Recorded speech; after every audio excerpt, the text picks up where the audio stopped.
तो भाई लोग कैसे हो। आज मैं आप लोग के लिए प्रलय का अगला भाग लेके आया हूँ। चलिए कहानी स्टार्ट करते हैं। इसलिए मैं तुम लोगों को यह नहीं बता पा रहा हूँ कि वह अमर स्फटिक इस समय पृथ्वी के किस बिंदु पर है। मैं बस इतना बता सकता हूँ कि वह स्फटिक किस जगह के आसपास मिलेगा। वह अमर स्फटिक तुम इच्छाधारी नागों के लिए अत्यंत आवश्यक वस्तु है। इतना आवश्यक है कि अगर उनको 2 दिनों के अंदर अंदर लाकर मेरी गुफा में प्रस्थापित न कर दिया गया तो शायद तुम में से एक भी नाग जिंदा नहीं बचेगा, क्योंकि उस स्फटिक के कारण ही तुम इच्छाधारी नाग सैकड़ों वर्षों की आयु तक जीवित रहते हो। विशाला से हुई मुठभेड़ ने मुझे इतना शक्तिहीन कर दिया है कि मैं तुम लोगों के साथ नहीं जा पा रहा हूँ।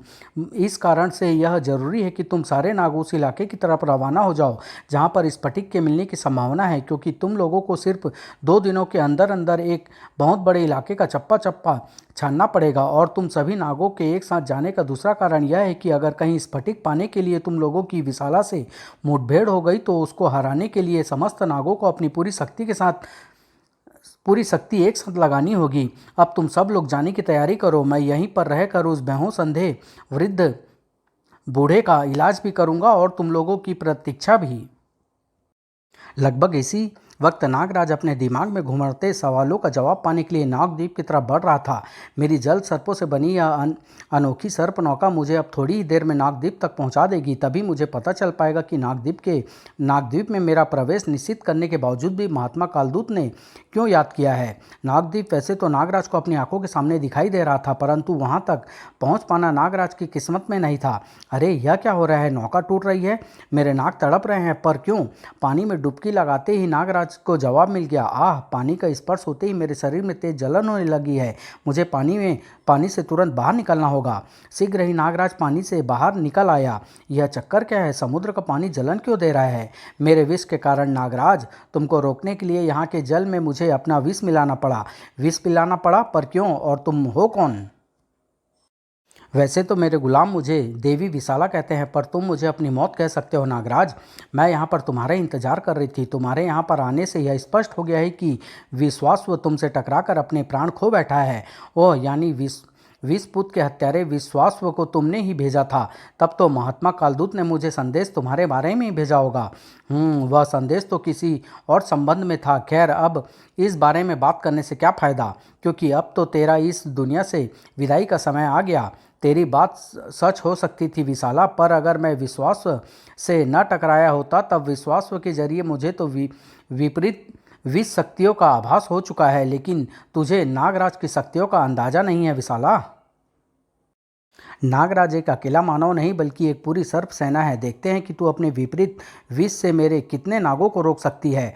नागराज ने अपनी कलाइयों से सैकड़ों विषधरों को एक साथ विशाला की तरफ छोड़ दिया। यह तो सच है कि मैं इन सारे नागों को रोक नहीं पाऊंगी। कुछ नाग मुझे काटने में ज़रूर सफल हो जाएंगे और इनके काटने से मेरे शरीर का थोड़ा सा विष पानी बन जाएगा, क्योंकि इनमें भी मेरे विष का विपरीत विष मौजूद है। इसलिए मैं तेरे नागों को कहीं और पहुंचने का इंतजाम कर देती हूँ, इस विशाल एनाकोंडा के पेट में। पहले तो यह विशाल अजगर तेरे सांपों को खींचकर उनको अपना भोजन बनाएगा और फिर तुझको भी अपने पेट में डाल लेगा। आह, इस अजगर की तो पकड़ वाकई बहुत मजबूत है। ऐसे तो यह कुछ ही पलों में मेरी हड्डियों का सुरमा बना डालेगा। इसकी जकड़ से जल्दी ही बाहर निकलना होगा, पर कैसे? मेरी शारीरिक शक्ति तो इस दैत्य की ताकत के सामने बेकार है और इसके विशाल के शरीर में इतना नेगेटिव विष भरा होगा कि मेरा विष दंश भी इसका कुछ बिगाड़ नहीं पाएगा। अब शायद ये चट्टानें ही मेरी मदद कर सकती है। नागराज एनाकोंडा के भारी भरकम शरीर को लिए चट्टानों पर आ गिरा और एक नुकीली चट्टान अजगर के शरीर में पेवस्त हो गई। अगले ही पल नागराज ने एनाकोंडा के शरीर को चट्टान पर खींच दिया और चट्टान का नुकीला सिर तलवार की तरह अजगर के शरीर को चीरता चला गया। ये रहा तुम्हारा प्यादा विशाला, जो नागराज को अपने मुंह में दबोचने चला था पर खुद ही मौत के मुंह में चला गया। तेरी क्षमता वाकई प्रशंसा की योग्य है नागराज, लेकिन फिर भी मेरी हाथी सी शक्तियों के सामने तू मच्छर से ज़्यादा कुछ नहीं है।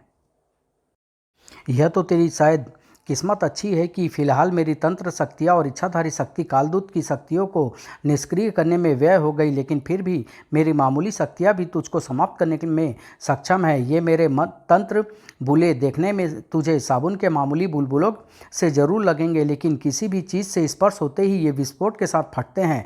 एक हथगोले जितने शक्तिशाली विस्फोट के साथ जो तेरे चिथड़े उड़ा देने को काफ़ी है।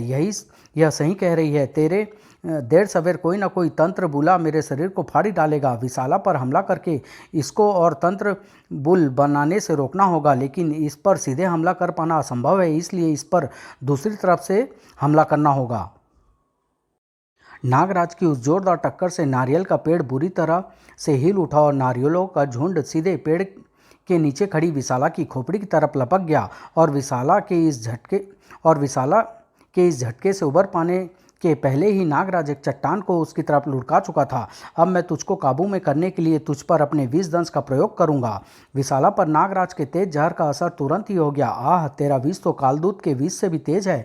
मुझ पर नशा छा रहा है जो आम इंसान पर या पशु के शरीर को गला देता है, तुझ पर भी इसका कुछ तो असर हुआ ही होगा। किसी भी नाग या मानव के अंदर इतना तेज जहर पैदा हो पाना संभव नहीं है। यह जरूर किसी देव का विष है, इसलिए अब मैं तुझे जान से नहीं मारूंगी। तुझे बंदी बनाकर रखूंगी ताकि जब नागद्वीप की इच्छाधारी नागों को समाप्त करने के बाद मैं गरल गंट की आराधना करूं तो उसमें तेरी बलि चढ़ाऊं। मुझको समाप्त कर पाना तो शायद तेरे लिए संभव है विशाला, परंतु मुझे बंदी बनकर न तो तू रख सकती है और न ही तेरा कोई अस्त्र। मेरा अस्त्र न सही, लेकिन कालदूत का अस्त्र तो तुझे बंदी बना सकता है। नागराज, कालसर्पी जा। कालसर्पी तेरे पास? हाँ, कालदूत से युद्ध के दौरान यह मेरे विष से गलकर 2 टुकड़ों में टूटने के बाद मृत हो गई थी। इसको दोबारा जीवन मैंने दिया है, इसलिए इसकी शक्तियाँ चाहे पहले जैसी ही हो, लेकिन अब यह मेरी गुलाम है और तुम्हारी दुश्मन। किसी भ्रम में मत रहना विशाला, नागराज के पास ऐसे हथियार है जो कालसर्पी को भी काट सकते हैं। मैं जानती हूँ कि वे हथियार तेरे शरीर में वास करने वाले भिन्न भिन्न प्रकार के सर्प हैं, इसलिए मैं ऐसा इंतजाम करके जाऊँगी कि तेरे शरीर के सर्प तेरे शरीर से बाहर ही नहीं निकल पाएँ। मैं तेरे पूरे शरीर पर अपने विपरीत विष का लेप कर देती हूँ। अब तेरे शरीर से जो भी सर्प बाहर आने की कोशिश करेगा वह सूक्ष्म रूप में होने के कारण गल कर मर जाएगा। अब मैं जा रही हूँ क्योंकि इस वक्त मुझे कहीं और जाना है, पर तुझे ज़्यादा इंतज़ार नहीं करना पड़ेगा, मैं जल्द ही वापस आ जाऊंगी। नागराज फिलहाल तो नागद्वीप के पास चट्टानों के ढेर पर उठे नारियलों के पेड़ से बंधा था, लेकिन जल्दी ही राजनगर में होने वाले एक अजीबोगरीब घटनाक्रम में शामिल होने वाला था। अब और नहीं भाग सकता। अब मुझे इस शैतान का सामना करना ही। धड़ाक। उफ, तेरे गुनाहों का रास्ता यहाँ पर खत्म होता है कीड़े, और तेरे पापों की सज़ा का सफ़र यहाँ से शुरू होता है। नहीं, ऐसा मत करो। यह मेरा आखिरी कत्ल था। अब मैं ऐसा कभी नहीं करूँगा। छोड़ दो मुझे। यह सही कह रहा है ध्रुव, छोड़ दो इसे। कौन? नागराज, तुम यहाँ पर? हाँ सुपर कमांडो ध्रुव, मैं महानगर पुलिस की हिरासत से भागे इस अपराधी का पीछा करते करते यहाँ तक आ पहुँचा हूँ। इसको एक खून के जुर्म में महानगर पुलिस ने गिरफ्तार किया था, इसलिए इस पर पहला हक महानगर पुलिस का है और उन्होंने इसको वापस ले आने की जिम्मेदारी मुझको सौंपी है। इसको मेरे हवाले कर दो। यह मैं कैसे कर सकता हूँ नागराज? मैंने इसको खून करते हुए रंगे हाथों पकड़ा है। मैं इसकी रिपोर्ट दर्ज करा के पुलिस के हवाले कर दूंगा और फिर वहाँ से आवश्यक खाना पूरी करके तुम इसको ले जा सकते हो। तुम बात को समझ नहीं रही हो ध्रुव। इस अपराधी को आज सुबह 9 बजे तक अस्पताल के सामने पेश करना बहुत ज़रूरी है, अदालत के सामने पेश करना बहुत ज़रूरी है, वरना कानूनी अड़चनों की वजह से यह छूट जाएगा और फिर इस पर केस दायर नहीं किया जा सकेगा। अगर मैं इसको राजनगर पुलिस थाने से ले जाने के चक्कर में रहा तो मैं कभी भी वक्त पर महानगर नहीं पहुंच पाऊंगा। सॉरी नागराज, पर तुम्हारी समस्या है, यह तुम्हारी समस्या है। मैं इस अपराधी की रिपोर्ट कराए बगैर इसको जाने नहीं दे सकता। तो फिर अपनी समस्या से भी निपट लो ध्रुव, जो मेरी कलाई से निकल रही है। सांप सांप सांप सांप। ओह, मैं सपना देख रहा था। बड़ा अजीब सा सपना था। नागराज और मैं ऐसी बात पर झगड़ा ही नहीं करते। शायद कल रात समुद्र में उस तांत्रिक से हुए टकराव ने मेरे मस्तिष्क पर बहुत असर डाला है। न जाने क्यों वह तांत्रिक बार बार मुझे नाग होने का सा आभास दे रहा था, नागराज जैसे इच्छाधारी नाग। लेकिन इस सपने ने एक ऐसे दृश्य को मुझे दिखा दिया है जिसके बारे में मैंने पहले कभी सोचा ही नहीं था। भविष्य में अगर कभी मेरा और नागराज का टकराव हो ही गया तो मैं नागराज की शक्तियाँ का सामना नहीं कर पाऊंगा। मुझे ऐसी स्थिति के लिए तैयार हो जाना चाहिए और उसके लिए मुझे खुद कुछ तैयारी करनी होगी। ध्रुव की छठी इंद्रिया संकेत तो सही दे रही थी, लेकिन वह वक्त अभी थोड़ा दूर था, लगभग 17-18 घंटे दूर। अरे यह क्या हो रहा है? नागद्वीप के सारे नाग एक साथ कहाँ जा रहे हैं? कालसर्पी मेरे गले को दबाए हुए हैं। मैं चिल्लाकर आवाज़ तो नहीं दे सकता, लेकिन मानसिक संपर्क करके नागों को यहाँ पर बुला अवश्य सकता हूँ। मैं अभी इनसे मानसिक संपर्क साधता। अरे, मैं मानसिक संकेत भेज नहीं पा रहा हूँ। कालसर्पी मुझे मानसिक संकेत भेजने से भेजने से भी रोक रही है। मैं अब तक इस बंधन से छूटने की हर संभव कोशिश कर चुका हूँ, पर यह काल सर्पी ने तो मुझे विष फुंकार छोड़कर अपने शरीर पर पुते विशाला के विष को निष्क्रिय करने दे रही है, और न ही मुझे सर्प रूप में बदलने दे रही है। मेरी शारीरिक शक्ति भी इससे तोड़ने में विफल रही है। अब जब तक कोई रास्ता नहीं सूझता तब तक मैं यहीं पर बंधे रहने को विवश हूँ। इधर नागराज विवश था और पास में ही उसकी जिंदगी के एक ढके छुपे रहस्य से पर्दा उठने जा रहा था। अरे, यह मैं कहाँ गया हूँ? मैं तो समुद्र में था। एक दुष्ट तांत्रिक के वार ने मुझे मूर्छित कर दिया था। ओह, तो आप होश में आ गए वृद्धवर, और आपकी बातों से स्पष्ट है कि आपकी स्मृति भी वापस आ गई है। वैसे तो यह एक गुप्त स्थान है, परंतु मैं आपको यह बताने में कोई नुकसान नहीं समझता कि इस वक्त आप नागद्वीप पर हैं, इच्छाधारी नागों का एक गुप्त आवास द्वीप। और हमें आपसे इस बात के लिए क्षमा भी मांगनी है कि आप पर हमला करने वाला दुष्ट तांत्रिक भी हमारे नागद्वीप का ही एक इच्छाधारी नाग है। मैं कालदूत हूँ, इस नागद्वीप का मुखिया मान सकते हैं आप मुझको, परंतु आपका यहाँ तक आने का क्या अभिप्राय था, यह तो मैं आपको बताऊंगा ही मान्यवर। मैं वेदाचार्य अंधा अवश्य हूँ, परंतु मेरे अंदर दूसरों की शरीर तरंगों को ग्रहण करने की अद्भुत क्षमता मौजूद है, और आपकी शरीर तरंगें मुझे इस बात का आभास दे रही कि अभी आप थोड़े विचलित भी हैं और घायल भी। साथ ही साथ यहाँ कहीं भी आसपास से मुझे और किसी प्राणी के शरीर तरंगों का आभास नहीं हो रहा है। अभी अभी आपने बताया कि आप मुखिया है, यानी इस द्वीप पर और कई प्राणी वास करते हैं। वे सब कहाँ हैं और आप घायल क्यों हैं? अगर उचित समझे तो मुझे बताएं। महात्मा कालदूत यह तुरंत समझ गए कि अपनी याददाश्त वापस आते ही वेदाचार्य के मस्तिष्क से बीच की सारी यादें मिट चुकी है। विशाला से कालदूत के टकराव की याद भी उन्होंने वेदाचार्य से को सारा घटनाक्रम समझा दिया, और सारे नाग उसी वस्तु की तलाश में गए हैं जिसे विशाला यहाँ से उठा ले गई है। ओह, परंतु ये आपकी चिंता का कारण तो नहीं हो सकता। नहीं वेदाचार्य, हमारी चिंता दूसरे कारण से है। हम इस वक्त द्वीप पर अकेले हैं और हमारी शक्ति क्षीण है। अगर कहीं विशाला आ गई तो हम अकेले नागद्वीप की रक्षा नहीं कर पाएंगे। ओह, तब तो मेरे पास आपकी चिंता का समाधान है। मैंने अपने समय में कई तिलिस्मों की रचना की है मान्यवर। मैं इस द्वीप को अपने तंत्रों द्वारा इस प्रकार से सुरक्षित कर सकता हूँ कि बाहर का कोई भी व्यक्ति यहाँ द्वीप में ही न घुस सके। विशाला भी चूंकि बाहर की प्राणी है, इसलिए तब वह भी इस द्वीप में घुस नहीं पाएगी। शायद देवता ने ही आपको हमारी मदद के लिए भेजा है मान्यवर। अगर आप ऐसा कर सके तो नागद्वीप सचमुच सुरक्षित हो जाएगा। आप चाहें तो अपना काम तुरंत शुरू कर सकते हैं। वेदाचार्य ने नागद्वीप को सुरक्षित करने का काम शुरू कर दिया, और जब उनका काम समाप्त हुआ तो रात का धुंधलका धीरे धीरे गिरने लगा था। नागद्वीप तो सुरक्षित हो गया था, लेकिन राजनगर के लिए आज कहर की रात थी। इच्छाधारी नागों की टोली राजनगर में आ पहुंची थी। राजनगर का चप्पा चप्पा छानकर अमर स्फटिक ढूंढने के लिए सोता हुआ राजनगर चौंक कर जाग उठा। एक अजीबोगरीब वाकया करवे रोड पर हो रहा है। मंत्री निवास में घुसे एक सांप को पकड़ने की जब कोशिश की गई तो वह आधा मानव और आधे सांप में बदल गया। वहाँ पर तोड़फोड़ कर रहा है। एरिया के सभी जिप्सी जीपे वहाँ पहुँचे। दूरदर्शन पर स्पेशल लोकल बुलेटिन प्रसारित होने लगे। अब तक 16 स्थानों से ऐसे अजीब सांपों को देखे जाने का समाचार आए हैं, लेकिन हर मिनट नए स्थानों से भी ऐसी सूचनाएं आ रही है। रात की गश्त पर निकले सुपर कमांडो ध्रुव की मोटरसाइकिल में लगा पुलिस बैंड ट्रांसमीटर हर सूचना को ध्रुव तक पहुंचा रहा था। अचानक यह क्या होने लगा है? इतने सारे सर्प मानव राजनगर में कहाँ से आ गए? मुझे नागराज की मदद लेनी होगी। भारती के जरिए नागराज को यहाँ पर बुलाया जा सकता है, लेकिन ध्रुव को भारती से कोई मदद नहीं मिली। मैं भी नागराज को ही ढूंढ रही हूँ ध्रुव, लेकिन कल शाम से ही उसका कोई पता नहीं है। पर तुम चिंता मत करो, वह जहाँ पर भी होगा इस सूचना को सुनकर तुरंत राजनगर पहुँच जाएगा। यह नागराज इस मुसीबत के समय में कहाँ गायब हो गया? 5 खतरनाक नाग मिलिट्री बेस के आसपास तोड़फोड़ मचा रहे हैं। सभी पुलिस वैन, इन्होंने मिलिट्री तक को नहीं छोड़ा। मुझे तुरंत मिलिट्री बेस पहुंचना होगा। मिलिट्री बेस में स्थिति सचमुच काफ़ी खतरनाक होने जा रही थी, क्योंकि नागद्वीप के सबसे जाबाज 5 सांप मिलिट्री बेस में स्फटिक खोजने आ पहुंचे थे। सर्पराज, नागदेव, नागार्जुन, नागप्रीति, सिंहनाग। हमारा रास्ता छोड़ दो मानवो, हम किसी को कोई नुकसान पहुंचाना नहीं चाहते, लेकिन हमारे पास थोड़ी बहुत तोड़फोड़ करने के अलावा और कोई रास्ता नहीं है। बहुत सुन ली तुम लोगों की बकवास। अब चुपचाप वहीं चले जाओ जहाँ से आए हो, वरना सीधे परमात्मा के पास भेज दिए जाओगे। दोनों पक्ष में से कोई भी पक्ष एक भी कदम पीछे हटने को तैयार नहीं था। इसलिए टकराव तो निश्चित ही था और पहला बार नागों की तरफ से ही होना था, क्योंकि रास्ते की रुकावट तो उनको ही हटानी थी। बंदूकें गिराने का काम नागार्जुन के गांडीव और सर्पराज की गदा भूमंडा ने किया और उसके बाद तो कोई भी पीछे नहीं रहा। नागदेव ने अपनी दाढ़ी का भरपूर इस्तेमाल किया। मेरी दाढ़ी का शिकंजा तुझे बेहोश होने के बाद ही छोड़ेगा। और नाग प्रेती ने बंदूकों और पिस्तौल से अपने पेट को भरने का काम किया। चलो अब स्फटिक को ढूंढो। महात्मा कालदूत ने हमको बताया है कि स्फटिक से 5 कदम के घेरे में आते ही हमको स्फटिक का आभास हो जाएगा, इसलिए जो भी चीज़ हमारे रास्ता रोके उसको हटा दो। लेकिन सर्प मानव यह नहीं जानते थे कि इस वक्त वह सेना के इलाके में थे।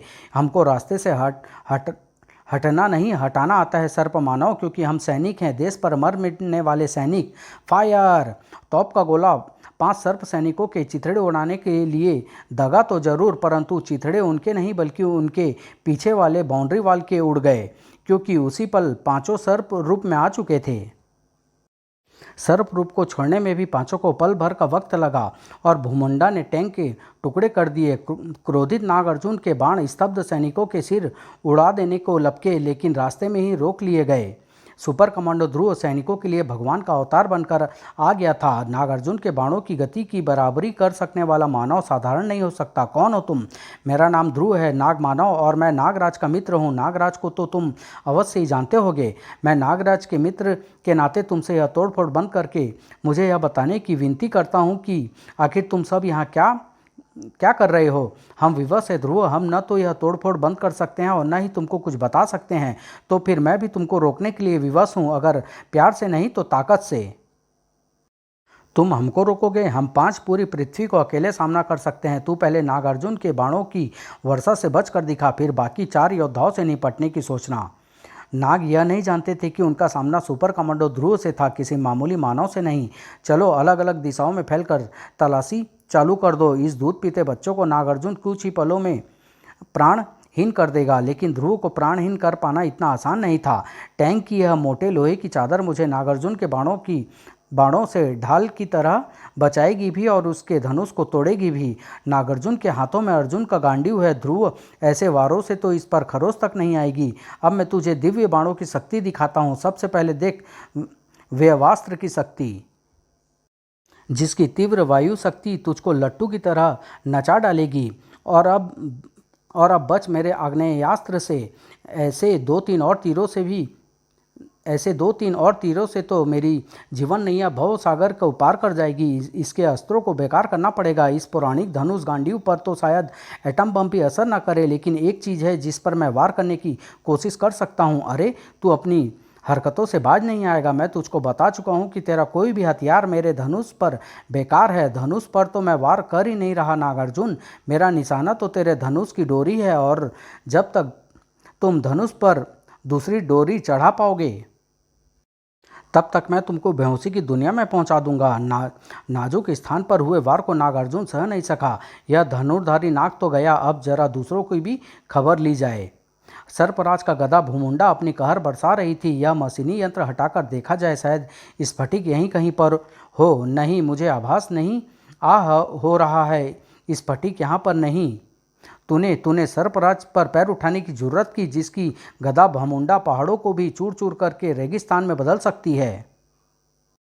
तो सोच कि ये तेरे शरीर का क्या हाल करेगी। ओह, इसकी गदा तो बहुत तेज गति से मेरी तरफ आ रही है। मुझको आखिरी वक्त तक इंतजार करना पड़ेगा ताकि मैं इस प्रलयंकारी गदा के रास्ते से अलग हट सकूं। ध्रुव तो गदा के रास्ते से अलग हट गया, लेकिन गदा पीछे की 4 दीवारी को तोड़ती हुई वापस सर्पराज के हाथ में जा पहुंची। ओह, इसकी गदा तोड़ फोड़ करके वापस इसके हाथ में पहुंच जाती है। यह इस शक्ति को अपनी ताकत समझता है, लेकिन मैं इसकी इसी ताकत को इसकी कमजोरी बना सकता हूँ। बड़ा कच्चा निशाना है तुम्हारा सर्पराज, फिर से कोशिश करके देखो। इस बार तेरा सिर फूटने से नहीं बचेगा ध्रुव, ले संभाल। सर्पराज की गदा इस बार ध्रुव की गर्दन को छूती हुई निकली। आह, इस बार अगर मैं चूक गया तो अगला बार मेरी खोपड़ी को कुचल ही डालेगा। गदा मुझ पर वार करने के बाद वापस सर्पराज की तरफ बढ़ रही है। अब अगर मैं स्टार लाइन को इसमें फंसाकर इस गदा को ऐसा झटका दूं कि इसके हाथ की तरफ बढ़ती गदा इसके मुंह से जा टकराए तो मेरा काम बन जाएगा। बन गया काम। सर्पराज अपने ही गदा का वार सह नहीं सका। अब जरा बाकी तीनों का हलचल ले लिया जाए। उसकी आवश्यकता नहीं है बच्चे। सर्पराज की चीख सुनकर नागदेव और नागप्रेती आ गए हैं और हम तुझे जिंदा नहीं छोड़ेंगे। गरुड़ दंड मार इसको। नागदेव का आदेश मिलते ही गरुड़दंड ध्रुव पर टूट पड़ा तड़ाक, लेकिन ध्रुव के एक सटीक दांव ने गरुड़दंड को उसको जूते के नीचे ला पटका। ओह, चाल तो अच्छी चली तूने, लेकिन गरुड़दंड को तेरे संसार की कोई भी शक्ति ज़्यादा देर तक रोक नहीं सकती। मेरे संसार की न सही, लेकिन तुम्हारे संसार की शक्ति तो इस दंड को दबा सकती ही होगी, जैसे ये भमुंडा गदा। ओह, बड़ा भारी है ये गदा, तो मैं अपनी पूरी ताकत का इस्तेमाल करके भी इस गदा को जरा सही हिला पा रहा हूँ, लेकिन इससे ज़्यादा की ज़रूरत मुझे है भी नहीं। ध्रुव ने भुमुंडा गदा को खींचकर गरुड़दंड को उसके नीचे दबा दिया। ओह, गरुड़दंड अब कुछ नहीं कर सकता, लेकिन नागदेव की दाढ़ी से तू बच नहीं सकता। नागदेव का यह भ्रम जल्दी ही दूर हो गया। अरे, मेरी दाढ़ी तो इस लड़के को नहीं बांध पाई, उल्टे इसने ही मेरी दाढ़ी में गांठ लगा दी। यह ऐसे काबू में नहीं आएगा। तू इसको अपनी दाढ़ी से मेरी तरफ धकेल और मैं इसको खा जाऊंगा। वैसे तो मैं किसी को भी अपनी बाहों में दबोच शरीर में समा कर खाया करता हूँ, लेकिन इसको मैं अपने मुंह में खाऊंगा ताकि इसका स्वाद लेकर खाया जा सके। बस मुंह से खाने में एक ही समस्या है, जब तक मैं मुंह से खाए जाने वाली चीज़ को पूरा ना खा लूँ तब तक रुक नहीं सकता। खैर, रुकने की ज़रूरत भी क्या है, इसको तो मैं बिना रुके ही खाना पसंद करूँगा। आजा आजा। ये नागप्रेती तो सचमुच बहुत खतरनाक लग रहा है। ये जो कह रहा है वह कर भी दिखाएगा। इससे बचने का एक ही तरीका है कि मैं नागदेव और नागप्रेतों को आपस में उलझा दूं। आजा आजा। ध्रुव ने नागदेव की दाढ़ी को नागप्रेती के खुले मुंह में डाल दिया। नागप्रेती बिना कुछ सोचे समझे नागदेव की दाढ़ी को निगल गया। अरे, यह तूने क्या कर दिया नागप्रेती? यह दाढ़ी मेरे शरीर का ही एक हिस्सा है। अब तू जब तक मुझे पूरा नहीं खा जाएगा तब तक नहीं रुक सकता है। तुझसे बचने का एक ही रास्ता है कि मैं दाढ़ी को बढ़ाता ही जाऊं और मैं खाता ही जाऊं। इस लड़के ने किस मुसीबत में फंसा दिया हमको, क्योंकि मेरी दाढ़ी को तो किसी भी चीज़ से काटा नहीं जा सकता। अब मैं तुम्हारे आखिरी बचे साथी से निपटने जा रहा हूं, तब तक तुम इस मुसीबत से बचने का रास्ता खोज लो। नागप्रेती और नागदेव को तो बचने का कोई रास्ता समझ में नहीं आ रहा था, लेकिन कहीं और किसी और के दिमाग में आशा की किरणें कौंधने लगी थी। आहा, विशाला मुझे बांधते वक्त एक चीज़ को तो भूल ही गई थी। समुद्र में रात के वक्त उठने वाले ज्वार भाटे को। इस वक्त ज्वार भाटा आया हुआ है। इस समुद्र का पानी कुछ ही पलों में मेरे नज़दीक आ जाएगा, कुछ ही कदमों की दूरी पर। इस वक्त अगर मैं अपनी पूरी ताकत का इस्तेमाल करके इस पेड़ को जड़ से ही उखाड़ डालूं